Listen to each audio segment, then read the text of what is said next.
It's a little light in here. Kamaru, welcome back. Thank you. To your right, or left, sorry. I keep doing that. How does it feel to be back? It's been almost 2 years, right? Last time you fought was 2023. How does it feel to be back in training camp, cutting weight, fight week, all that?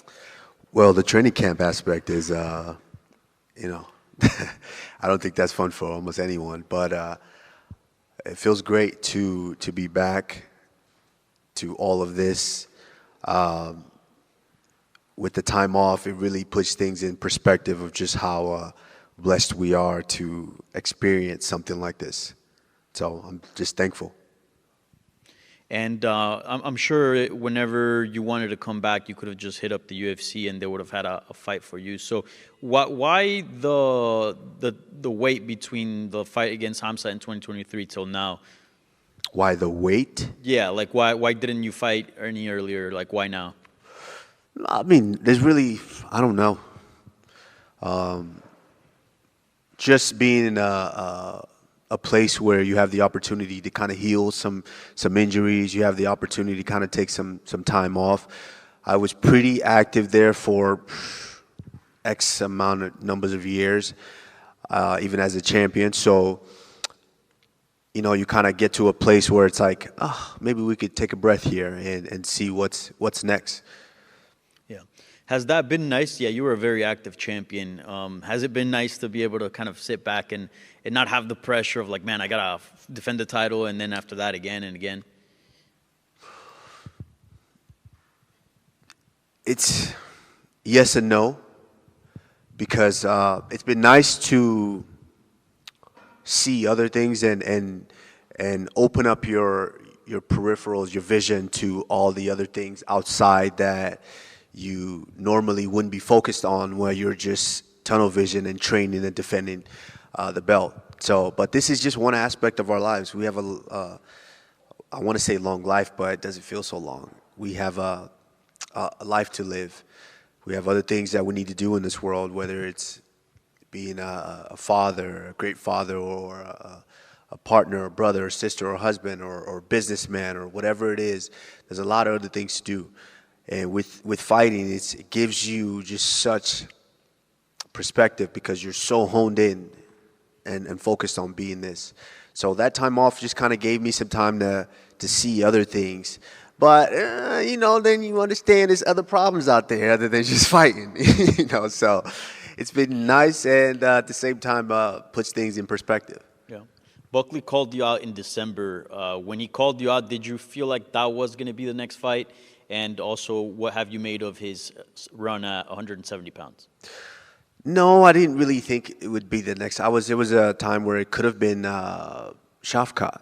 There was a time where it could have been potentially JDM, or so it didn't matter to me. It was just I wanted to get in here and feel that competition again. And Buckley's done a phenomenal job with putting himself in a place where he is able to get a fight like this. But if I'm Buckley, if I'm anyone else in the division, 100%, this is exactly what I was doing. Maybe not the way that they're doing it, but this is exactly what I was doing when I was on the come up. And I wanted to fight Wonder Boy, Woodley, and Covington, and all these guys, or Damian Maia. This is, I guess, it's part of the job. Yeah. And I got to ask you, like, obviously you're focused on the fight on Saturday, but beyond that, are you focused on getting your belt back? What goals do you have now for this part of your career? Is it still the belt to become champion once again? Being 100% honest, I mean, absolutely. Of course, we want to be champions. If you don't want to be champion, what are you doing? This is not go outside and let's just shoot hoops, play a basketball game. If you don't want to be champion, what are you doing? So absolutely, that is in the peripheral. That is what I want. But I would also say, being fully honest, there's a feeling that you get from competition that you can't explain. That's more powerful than anything else. It's that feeling of working as hard as possible as you possibly can and going out there and knowing that this man worked as hard as he possibly could, and you getting the best of him, being able to best that man. There's that feeling. It's so addicting. And I want to feel that a couple more times before I transcend into something else. Yeah. And lastly, keeping in mind that the belt is obviously something you still want, how do you see your path there? My path there, well, just pretty simple. I just lay out the map right here is finish Buckley this weekend, and then wait for the winner of, I believe, Islam and JDM, which is going to be an incredible fight. Such a great thing now having Islam come up into the division. You know, who wouldn't buy a ticket to that? Former pound for pound and current pound for pound. And I love Islam. Islam's a great fighter. I think that's something that we will both remember forever. Win that and go ahead and probably vacate, go up. Myself, Dricus du Plessis, if he is the champion, or Khamzat Chimaev too, if Dricus is no longer the champion. We do that if Dricus is the champion, we do that in the first card in Africa. I mean, that's another blockbuster. These are back-to-back blockbuster fights that you tell your grandkids about, and who wouldn't watch those? And so, and then after that, you know, now you're sitting with 2 belts, and it's like, what do we do next? You know, so that's, I would say, long-term goal in the back of my mind. Thank you. Hey, Kamaru, right next to him. So you just sort of talked about what is a very audacious plan, right? Have you spoken with the UFC? Has there been any conversations about, I go out here, I perform against Buckley, you know, I'm next in line for the winner of Islam JDM? I wouldn't say necessarily spoken with them, but I think that's the UFC is and the powers that may be are very smart, man, and they do their job. They know how to make money. So if it makes money, it makes sense. So, and it's not far-fetched. Did any of those plans seem crazy? No. So I think I'm in a position to where we could potentially make those things happen. So, hey, if we're rolling, let's keep rolling. Fantastic. Buckley was in here earlier, and he sort of just mentioned offhand he thinks welterweight's the best division in the sport, and he was pretty dismissive of Islam Makhachev's chance. It sounds like you're less dismissive of Islam, but do you agree that welterweight is the best division? How do you like his opportunity here? Well, I think it's everyone's taste, acquired taste of what you want. If you want to see some fast guys throwing a bunch of punches and stuff, you know, obviously those lower weight classes are going to be something you pay attention to. If you want to see, you know, not necessarily as fast of guys, but when they touch you with a shot, you go to sleep. Yeah, those upper weights are what you're going to kind of be wanting to pay attention to. But welterweight is kind of the cream of the crop because we all know genetically most men are in that weight category. From lightweight to welterweight, I think most men on the planet kind of fall into that category. So you see a lot more competitive fights there. So it's a lot more fun because I don't want to say a lot more fun, but they pack punch, they have the power, and then they have the speed as well. So that's just a happy medium. So you get a lot more competitive and really, really good fights there. Right now it's on fire. But right now also the bantamweight's on fire. You know, right now with, what's his name, with Ilia Topuria moving up to lightweight. Lightweight's always been on fire with Justin Gaethje and Ilia and Charles and Islam. So, yeah, I would say welterweight definitely is up there. Shifting gears a little, this is your first non-pay-per-view bout in 7 years. You're still obviously the main event, but does it feel any different this week with that kind of change? No, but yes. Obviously, it's a little lighter in here. But no, once you're in it, once you're in the shit, you're in it. It's fight week. And so if you're not dialed in to getting all those, you know, things done, hitting the markers and the bench, you know, the things you have to get done, then all of this can distract you and you're not focused on that fight. So when you're focused on that fight and you're dialed in, it's routine now. So at the end of the day, hey, I'm still going to walk out last, which is kind of what I'm accustomed to. the last fight of the night, when you're done, the event's over, you get to go home. You don't have to wait around and do other things. So, yeah. Thanks. And last one from me. Did a face-off with Buckley yesterday. He said something, how's it feel to face the new king? What do you make of his energy coming into this? You know, you've been doing this a long time. Do you think he's looking past you, given his current run? Just sort of speak on that if you could. No, I don't. I don't. I think he said, how does it feel to be going up against a new generation or something like that? No, I didn't take anything from that.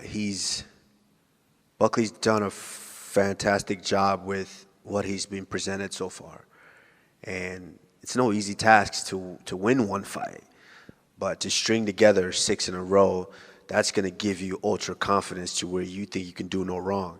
And so, you know, he's confident, and that's important, and I like that.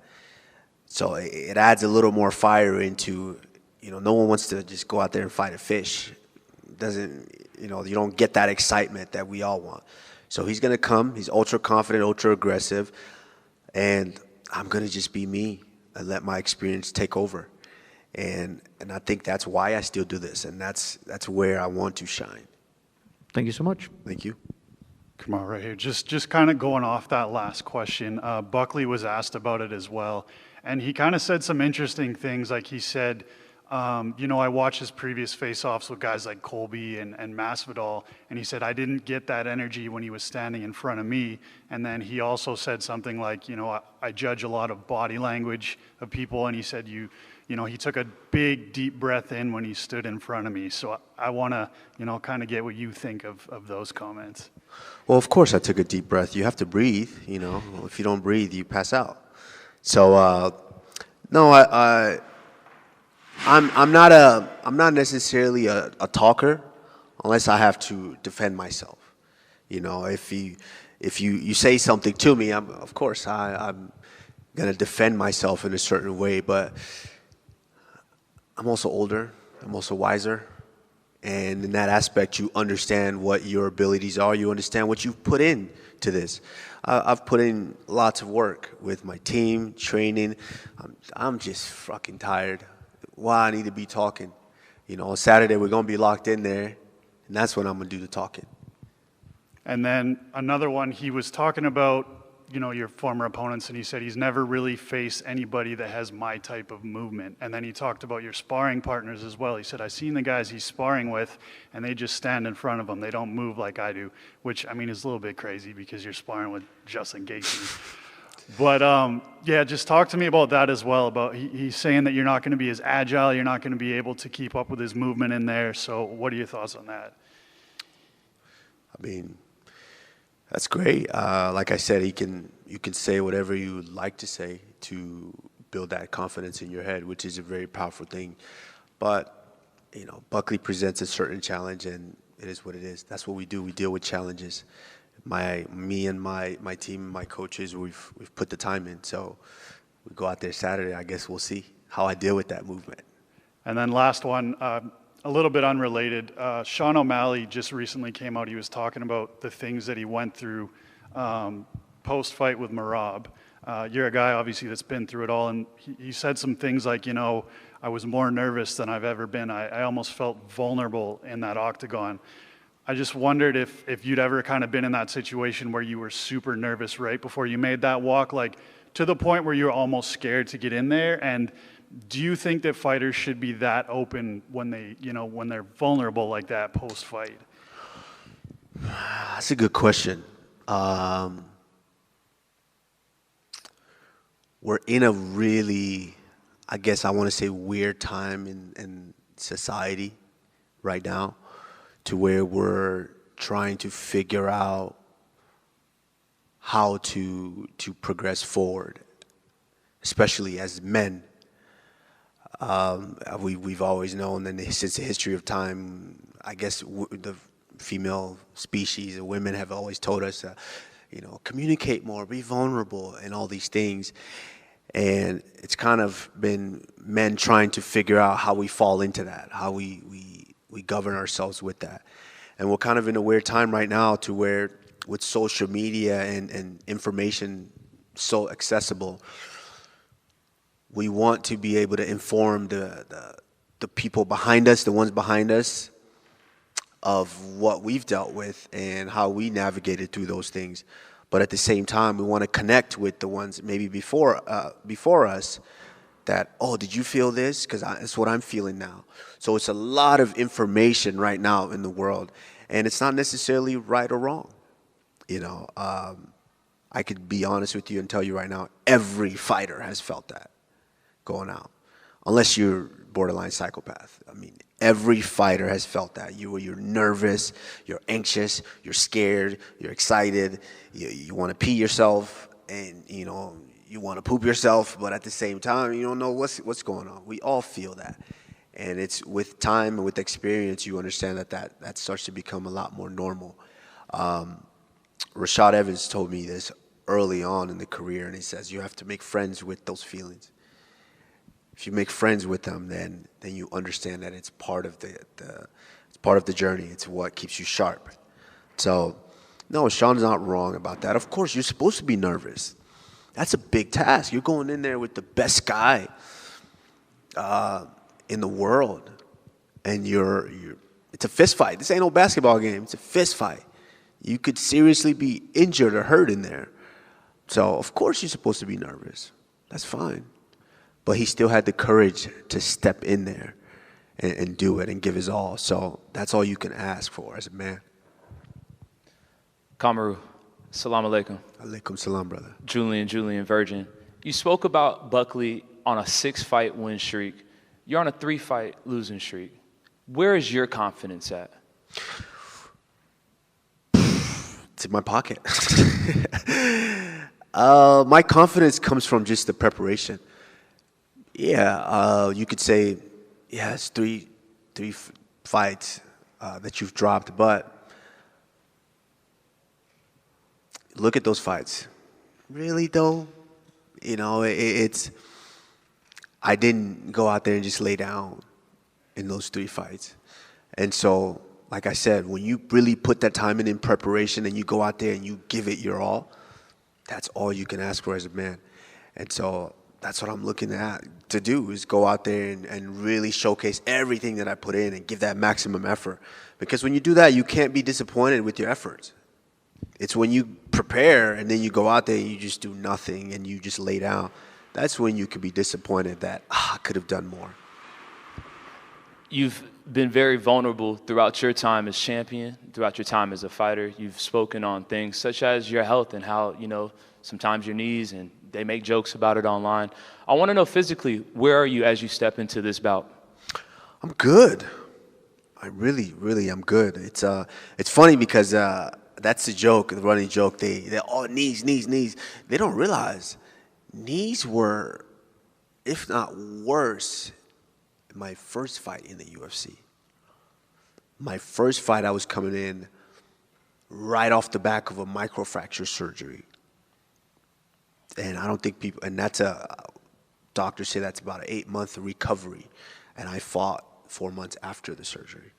And so I don't think people realize that it was worse before. I know it's a running joke, everyone likes to joke about it, but I've been beating people's asses with knees. So it is what it is. They can say whatever they want. Saturday, we're going to get in there. He's going to punch me. I'm going to punch him. And we're going to see who wins. The Nigerian Nightmare, you always represent Africa. You're headlining the card in Atlanta, Georgia. They call this the Black Mecca. What does it mean to be here in Atlanta, Georgia, competing in front of this crowd? It means a lot. You know, I got a lot of family here. You know, a lot of Africans here. So hopefully Atlanta and the UFC did a great job of promoting that, because then we'll get to see a lot of them show up and show out. But it means a lot. It was either here or Dallas, you know. So it means a lot to me, especially when you get to a certain part of your career. UFC is such a big and such a global company. They could have gone anywhere. So getting this opportunity meant a lot. And again, we've been able to watch you grow as a man and as a father. Sunday is Father's Day, man. Could you speak on what it means to be a dad? Not just a father, but just to be a dad to a beautiful young woman. I'm in fight mode right now, so I can't really get vulnerable with all that. But it's amazing. It's one of those gifts that I always, even in younger and even in college, I always knew that that's something I wanted to embark on, and we're on it. You know, now two daughters, so it's a great blessing that I can't wait to go enjoy after this weekend. But right now, I'm still locked in here. And as you're locked in, what does it take for you to get your hand raised Saturday night? Saturday night, I think it's trusting in my experience, trusting in my preparation, and just letting it happen. Because before the fight and preparation, of course, you're preparing everything. But once you step in there, you got to take what he's given, you know, and he's got to take what I'm given. So you just kind of have to let the experience take over and let that preparation from your team take over. Because I've been in fights where we were training certain technique, and you don't ever use that. And then I've been in fights where you're training a certain technique, and it's just not that you planned on it. It's just technique comes out. It's like, oh shit, that works. You know, so it's just trusting the experience and letting it come out. Thank you. Kamaru, this is coming up on your 10-year anniversary of your bout in the Ultimate Fighter final. What are the lessons that you've learned in your nearly 10 years with the promotion? That's what I mean right there. Is you saying 10 years? Sheesh. You know, 10 years went by like that, and that I think that is why I'm so grateful, because it's not too long ago I was walking around behind Rashad Evans and kind of his little young training partner, and watching how people treated Rashad Evans. He was a superstar. He was a god, you know, at some points. And now I'm sure Rashad is sitting in a place where he's like, man, that went by so fast. And look where I'm at. I'm sitting here, and you guys are going 10 years. You've been in the UFC. I'm like, Jesus. You know, there was a time I was 5-1. I was like, man, I wish I could get in the UFC. And now 10 years later, sitting here having a conversation with you guys, I'm just blessed that I was, you know, able to do what I've done with what God's blessed me with. So I'm thankful. Absolutely. Thank you so much. Thank you. Hey, Kamaru. Yes. What does this comeback fight means to you personally and professionally? What does this fight? Yes. There's a lot of implications, I think, for me, because, like, as you guys all know, you know, you come to a place where you have to assess certain things, like, why am I still doing this? Can I still do this? Do I still do this? And so, yeah, it means a lot. If I go out there and I'm able to execute the way that I prepared, the way that my team prepared me, and with the tools that I have, then of course it gives you that validation. Like, yeah, let's keep going. Like I said, we got some goals here. We want to go get that belt next, and then go get the other belt that has eluded me for a while. So, yeah. If everything goes right on a fight night, what message do you want to send to the rest of the division? Well, they know what's up. I have been and always will be the boogeyman of this division, so they know what's up with me. You are 6-time champion. Jiří Procházka, light heavyweight champion, former. What was your reaction that he turns down the title fight and proceed his university degree? Who? Jiří Procházka, Yuri? former light heavyweight champion. Oh, he turned down the title fight? Yeah, and study to finish his degree. Right now he turned down the Yes. fight? I understand it. I understand it because, think about it, Jiří Procházka now has fought for the title, 3 times already? 3 or 4, I believe. Yeah, quite a few times. And has won the title, but has fallen short in, I think, back-to-back attempts. So, you know, it depends. Yuri is one of those, is an artist. And so he might, in his head, he feels like, you know what, now I need to give myself a little bit of time. Let me go study something else And if that brings me back and centers me again to go for the title, I'll do it. So much power to him. I respect that. Yuri was an incredible fighter. Did really good things with his time. So I understand it. So do you think it's possible or even admirable for top fighter to prioritize education over a championship opportunity in this UFC right now? Well, it depends on what type of education. I mean, we're learning here. I learned how to not get punched 7 times by Justin in the face. You learn, you know, there's education everywhere. And so that's just he's choosing to go do that type of education. Maybe he's learning how to fly a plane, which might be useful for him. So it's always good to prioritize education. It just depends on what type of education you're getting. Thank you. Just real quick, Kamaru, over here. You laid out your plan, and I don't know if you saw, but Bilal Muhammad, after he lost his belt, he said there's a lot of interest in fighting you, and he thinks that fight has to happen at some point. Is he in your plan to get back to the world title? You have to go through him as well, or no? Now here's the thing: is when Bilal Muhammad was champion, there was a reason to fight Bilal Muhammad, right? He had a title. Let's be honest here. We're not the best of friends, but I don't wish him any bad. You know, he's my Muslim brother, so I don't wish him any bad. But what do you have to offer me? You gonna give me a side deal? You gonna throw me a little extra cash on the side? If he's willing to do that, maybe. But who knows? You know. But I hope he's recovering well. That was a tough loss, so you know, hopefully he bounces back.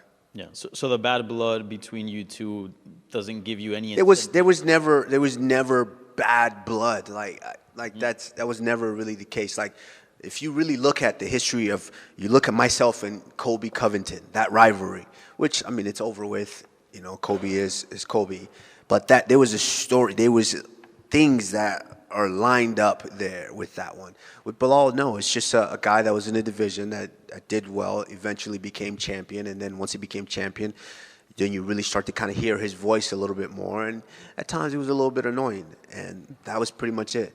But there's no necessarily bad blood between me and Bilal. Yeah. It is what it is. You know, I wish him well. If he's champion, or if I'm champion, I'm sure he's going to want to fight me. If he's champion, I'm going to want to compete against him for sure. Thank you. Yeah. All right. Thank you, guys. Appreciate you.